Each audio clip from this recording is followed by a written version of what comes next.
Na weiter war es glücklich Kindersegen, spricht die angetraute Frau. Nur in der Nacht auf schrägen Wegen, da war es nicht mehr so genau. Wenn das kein Beweis ist für die Midlife-Crisis, wenn der Stift in Leeren auf uns gar nicht so heiß ist. Wenn das kein Beweis ist für die Midlife-Crisis, die Chance nur nicht mehr. Auf einmal pumpt sie seinen Arm und es zucken diese Massen.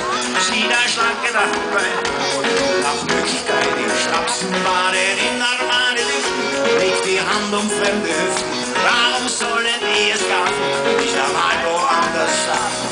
Wenn das kein Beweis ist für die Midlife-Crisis, wer gibt sie noch und ein Fahrer ein Kreis ist? Wenn das kein Beweis ist für die Midlife-Crisis, schickst du nicht mehr. Oh, danke, jetzt gleich. Bevor sie in der Hosen langen, geht sie ins Haus der losen Damen.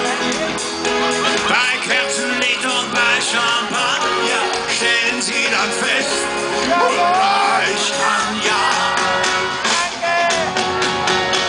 Ich kann ja, tralalala. Wenn das kein Beweis ist für Midlife-Crisis, wer schwitzt in die auf, ist gar nicht so heiß ist. Wenn das kein Beweis ist für Midlife-Crisis, ich schick's gar nicht mehr. Die Wölfe in den grauen Fällen, sie brauchen Fleisch mit frischen Zellen. Sie lauern schon an allen Ecken, in Cafés und Diskotheken. Bagger bei einem Motto, gerade so alt wie seine Tochter, dass er sich zu einem Trottel weiß doch an der Water. Wenn das kein Beweis ist für die Midlife-Crisis, wenn der Schiff in Nähe auch gar nicht so heiß ist. Wenn das kein Beweis ist für die Midlife-Crisis, schuss gar nicht mehr. Aber danke, jetzt reicht es.